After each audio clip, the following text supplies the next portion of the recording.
And we're back. Welcome back to Rev It Up Bowling. My name is Jason Robarge, and today we're gonna be laying out a vibe.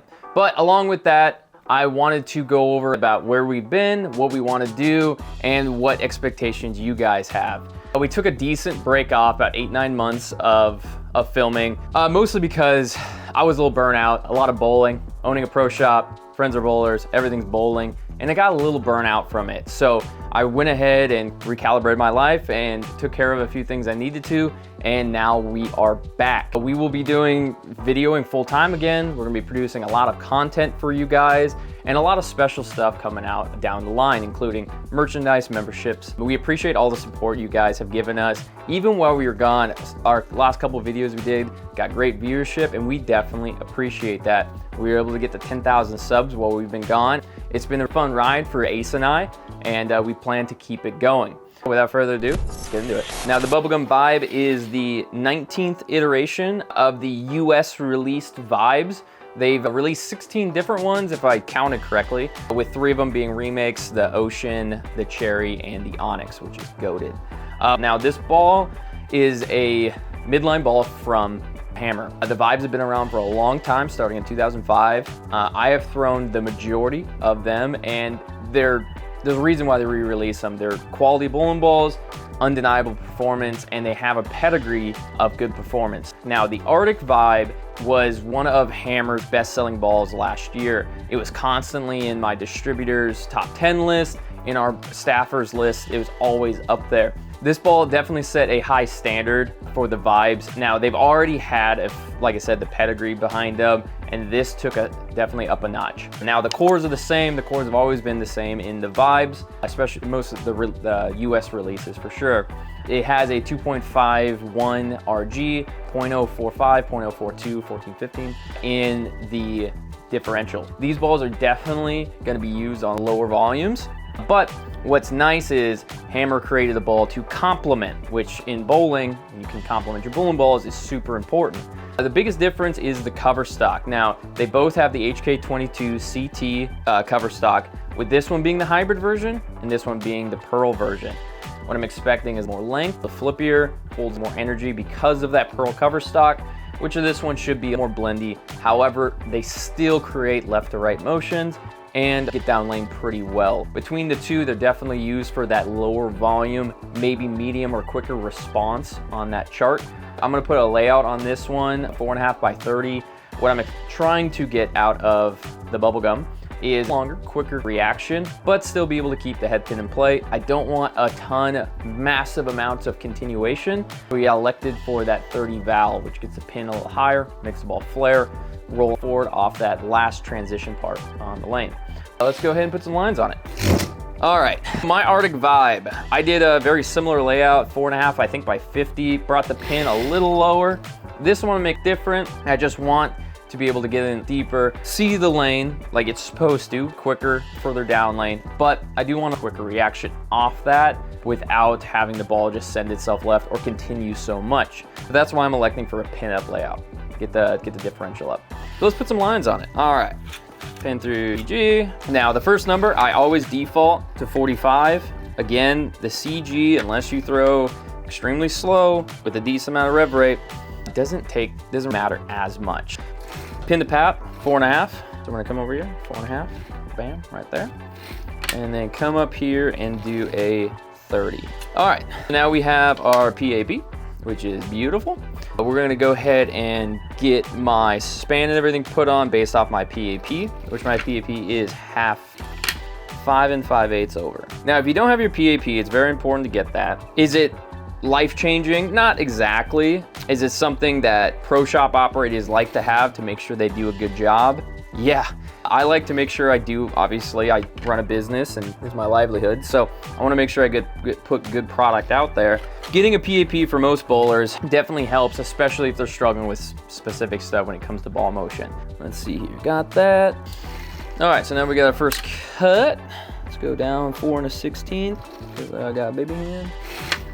And 4 1/8 up, perfect. If you guys notice, I do use cut to cut. That's something I'm used to. Full span is great. I have no problems with it. Cut to cut is more cumbersome, but it's something I'm used to. I know how to work the system, so it works well for me. And I also have 3,000 drill sheets cut to cut. I'm not switching anytime soon. But a full span is obviously a phenomenal system, and in many ways it is better. But now we got our 4.5 by 30 here. Our 30 is right there. 4.5 comes down to our PAP. Other balls I've done like this definitely create a bigger left to right motion. Very unlikely I'm gonna be able to play up the boards with a ball like this, but that's the point, is to stand left and throw right with a ball like this, more specifically on lower amounts of volume. Let's go ahead and get her all drilled up. All right, some of the vibes. Now, I want in the comments for you guys to let me know what's your favorite vibe. Now, I'm gonna tell you my top 3.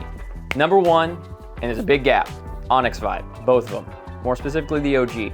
Now, everyone, like in basketball, who's better, Jordan or LeBron? A lot of the times it is based on the era you're bowling, right? You talk to other people and you're like, hey, the Pulse back in 1990 something was phenomenal. One of the best balls ever made. Well, for me, who never even threw it or never even saw it because I wasn't born yet, I can't say that, right?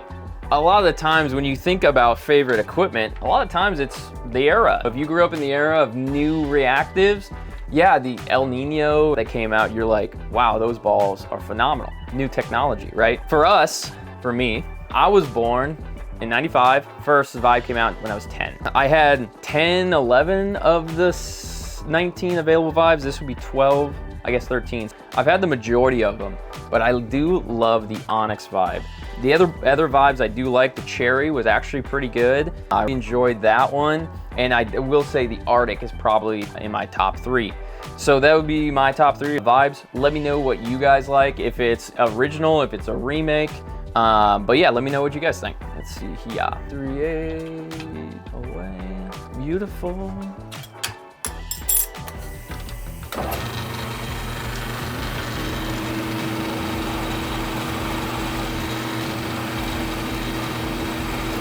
Beautiful.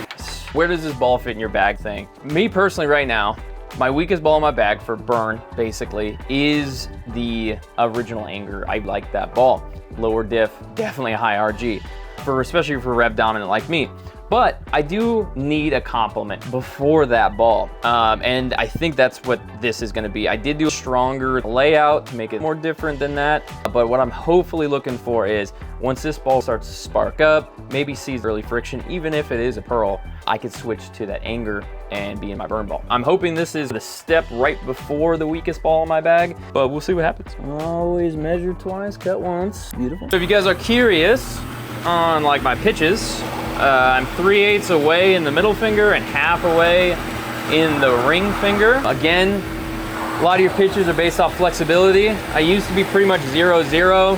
As I got a little older, less flexibility, and also learned a lot more. It got them pitched away. All right, I have a 4 1/8, 4 1/16, pretty much straight up and down for the most part. I do like a slightly dropped ring finger.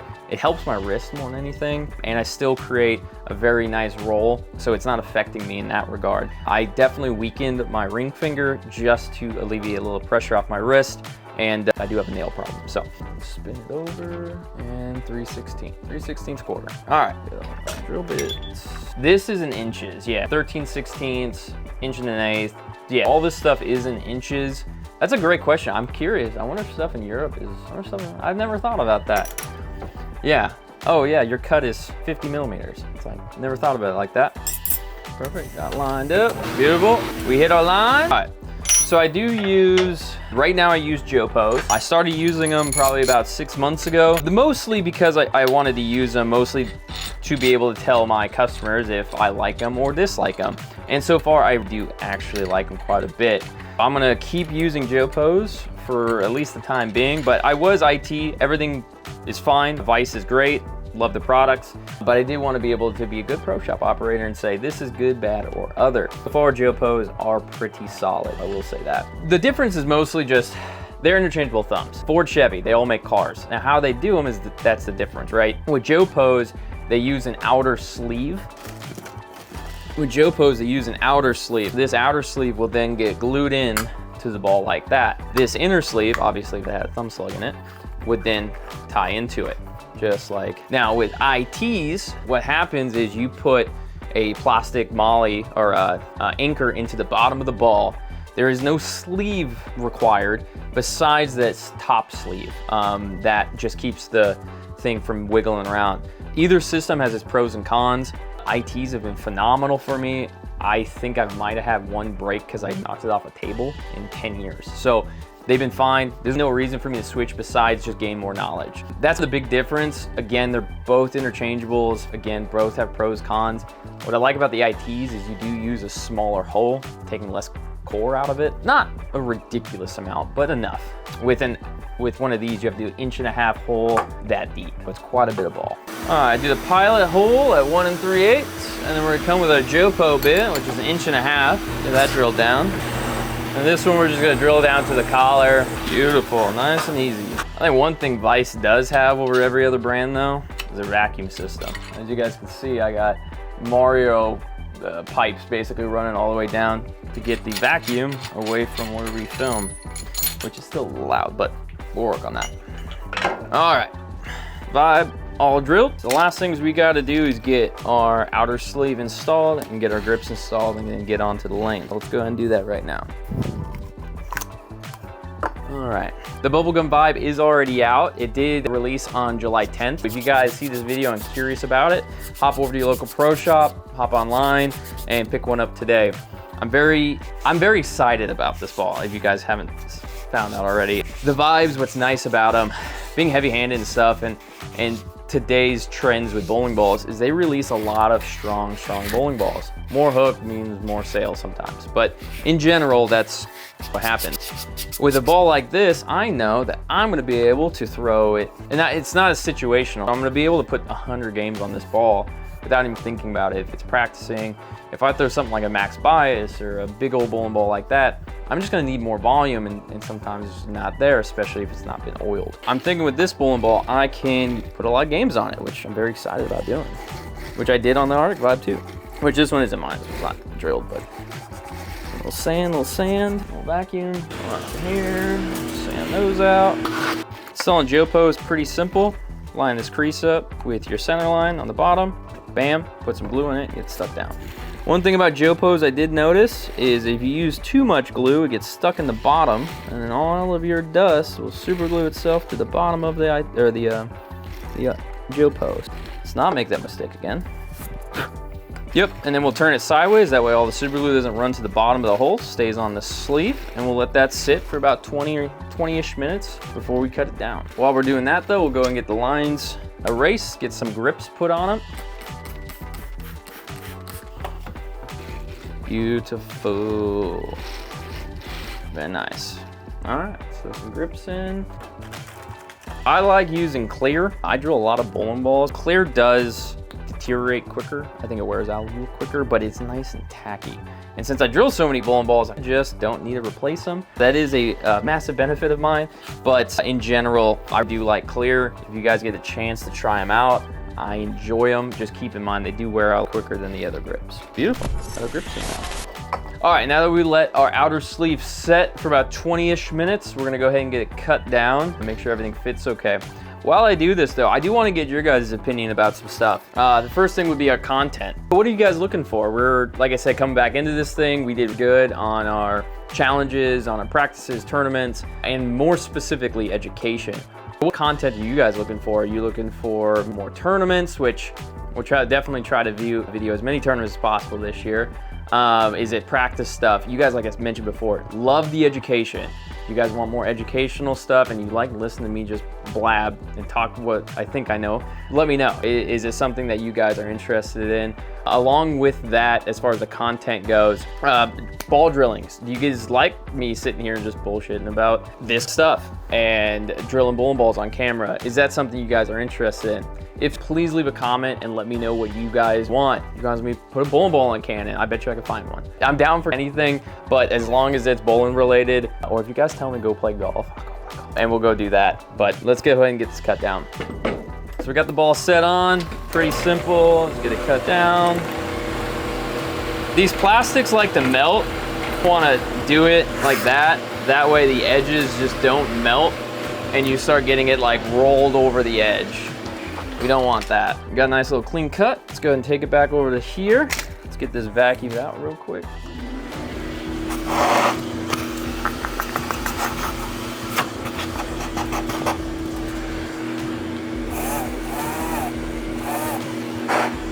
Beautiful. Sand it down, now I don't cut myself. Yeah, some of the other stuff that I wanted to talk to you guys about is memberships. Obviously, YouTube has a membership thing. We want to be able to provide exclusive content for some people that are very interested in what we do, and also be able to separate the people that are interested in it or keyboard warriors just typing stuff out. I wanted to get an idea from you guys on memberships. We want to do them more. We want to be able to provide exclusive content, if it's giveaways, if it's merch. But please let us know what else you guys might want from a membership. Obviously, you paying for it. It's part of YouTube. It's how it goes. But what do you guys want out of it? Again, is it giveaways? Is it additional information? Go ahead and leave a comment on that as well, and we'll definitely be looking into that. All right, now that we got our Jopo in, let's go ahead and get our thumb slug put in, which is way over here. All right, now we've got our outer sleeve in. Let's go ahead and make sure our ultimate fits. Beautiful, nice and smooth. Oh yeah, somehow I didn't wear a pink enough shirt. How is that possible? All right, this feels good. The last thing I wanted you guys to comment on and please let us know about is merchandise. So we want to get merch out. I have stuff locally, but nothing online or anything like that. We like designing stuff between Ace and I, doing new stuff that we're not comfortable with, and that's now merch. We've been looking into how to design it and what performance-wise fits best for bowlers. How bowlers are, they're pure athletes. They need that dry fit stuff. But what else are you guys looking for? Comfort, good fit. I want to be able to design some clothing, not just to look cool, not just to promote the brand, but something that you guys would actually enjoy wearing while you bowl. Comfortable, breathable, just like the jerseys, relatively breathable, polos. But we're going to be releasing merch here pretty soon, but we do want to get your guys' opinion on maybe specific stuff, if it's chamois, hats, whatever the case may be, more usable, more functional items sometimes. If you guys want to, please leave a comment on maybe what you're looking for. But with that said, if you guys have any questions about what we're gonna be doing with the channel, have any ideas, or just want to be part of the community, please leave a comment and smash that like button. We're trying to get to 20,000 subs by the end of the year, and I think with you guys' help, we can definitely do that. Today was the ball drilling of the brand new Bubblegum Vibe. We will be releasing a ball review of this here shortly as well. But if you guys, again, have any questions about this ball, please let me know and we can go over those during the ball review. But with that said, my name is Jason Robarge. This is Rev It Up Bowling. Much love, peace.